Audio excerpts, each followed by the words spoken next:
നിങ്ങളുടെ ഇഷ്ട പരമ്പരകൾ എക്സ്ക്ലൂസീവായി സൺ നെക്സ്റ്റ് ആപ്പിലൂടെ തികച്ചും ഫ്രീ ആയി. ഇപ്പോഴേ ആപ്പ് ഡൗൺലോഡ് ചെയ്യൂ. ഹോട്ടൽ എങ്ങനെ താമസിച്ചിട്ട് ഹൽദിക്ക് വരന്റെ ആൾക്കാരായിട്ട് കുതിരപ്പുറത്ത് വരട്ടെ മണവാളൻ. എന്റെ ഫ്രണ്ട് സുഗന്ധിയുടെ കല്യാണത്തിനെ ചെറുക്കൻ വന്നത് കുതിര വണ്ടിയില്ല. നമുക്ക് ആലോചിക്കാം. ഞാൻ ദർശനയിച്ച് ഇവിടെ കല്യാണം കഴിഞ്ഞിട്ട് പോയാ മതിയെന്ന് പറഞ്ഞ് നിർബന്ധിച്ച് നിർത്തിയതേ ഹൽദി മെഹന്തിയൊക്കെ അടിപൊളിയാക്കാനാ. ഓ അത് ശരി. ഞാൻ കരുതി നീ എന്നോടുള്ള സ്നേഹം കൊണ്ട് പിടിച്ചു നിർത്തിയതാണെന്ന്. സ്വന്തം കാര്യം നേടാനായിരുന്നു അല്ലേ? ഏയ് അങ്ങനെയല്ല. രൂപേഷേട്ടന്റെ ദർശനേച്ചിയുടെയും കല്യാണത്തിന് ഇവിടൊക്കെ എന്തൊരു ബഹളായിരുന്നു. അതിനു മുൻപുണ്ടായിരുന്നു ഒരു കല്യാണ മാമാങ്കം,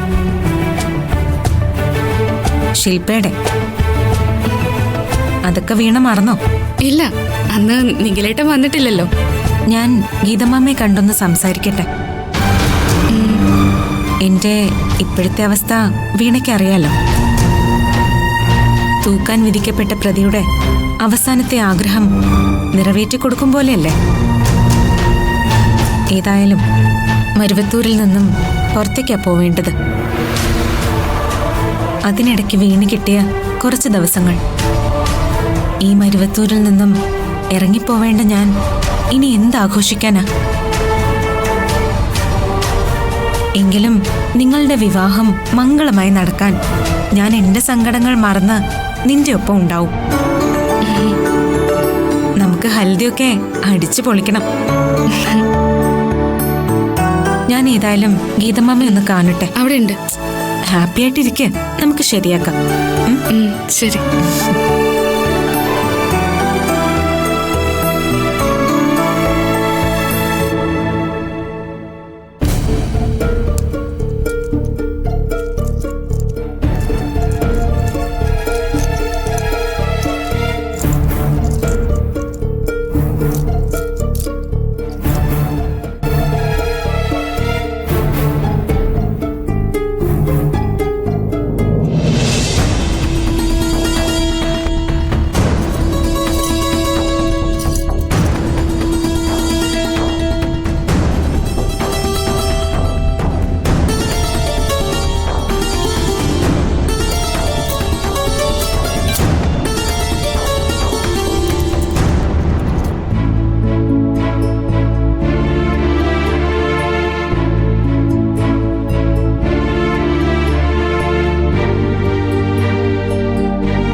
മാലയും വളയൊക്കെ എടുത്ത് ഗീതമാമ എങ്ങോട്ട് പോവാ ഒന്നറിയണമല്ലോ.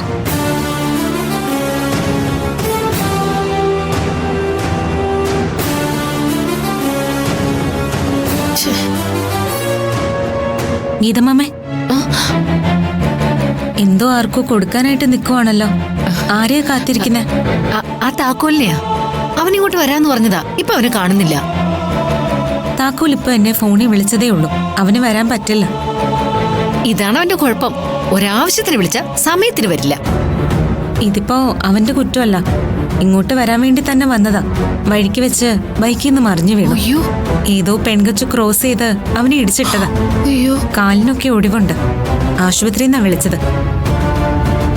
എനിക്കും അവന്റെ സഹായം വേണമായിരുന്നു. എന്ത് ചെയ്യാം, ആക്സിഡന്റ് ആയില്ലേ.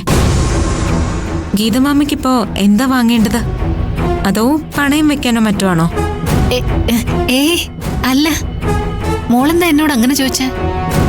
ഞാൻ കണ്ടു കഴുത്തിൽ കിടന്ന മാല ഊരുന്നതും വളകൾ ചേർത്ത് പൊതിഞ്ഞെടുക്കുന്നതും ഒക്കെ. സത്യം പറയാം, കയ്യിലിരിക്കുന്നത് സ്വർണ്ണമല്ലേ? പണയം വെക്കാനാണെങ്കിൽ ഇങ്ങ് തന്നിക്ക്, ഞാൻ കൊണ്ടുപോയി വെക്കാം.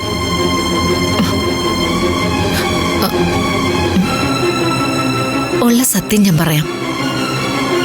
താലി താലിമാല എല്ലാം കൂടി ഒരു 5-8 പവനെങ്കിലും കാണും. അത് വിറ്റ് കിട്ടുന്ന പൈസ കൊണ്ട് ഒരു നെക്ലസ് വാങ്ങണം. എനിക്കിപ്പോ ഈ മാലയുടെ ഒന്നും ആവശ്യമില്ലല്ലോ.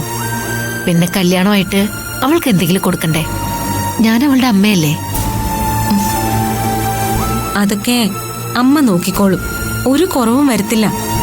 മാല വിറ്റ് നെക്ലസ് വാങ്ങി കൊടുക്കണോ? വീണയുടെ അച്ഛൻ മരിച്ചിട്ടിപ്പോ എത്ര കൊല്ലമായി.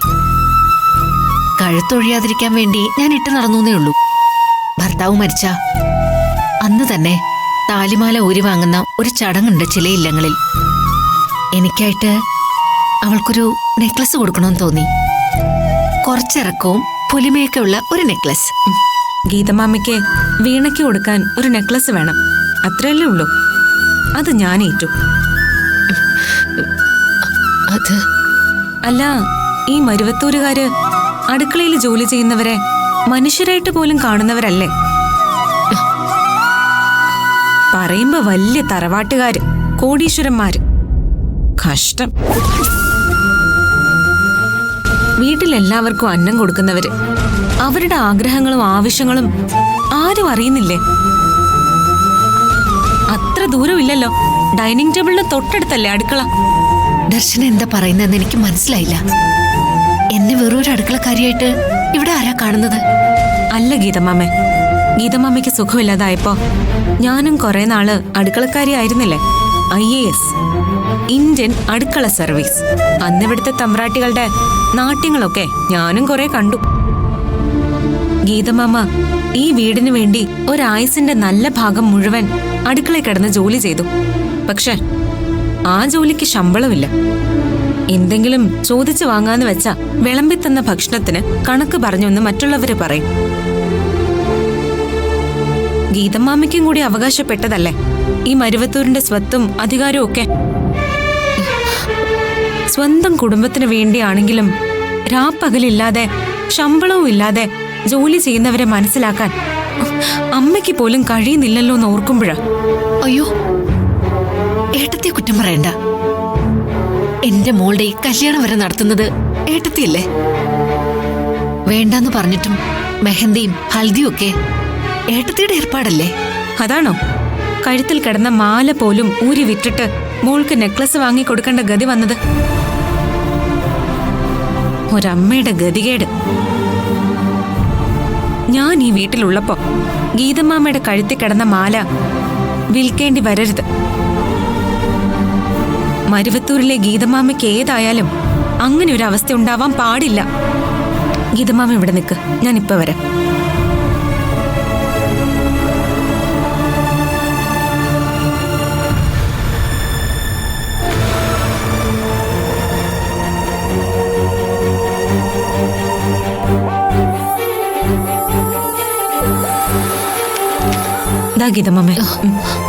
എന്താ ഇത്, സ്വർണ്ണാണോ? മോളെ വേണ്ട,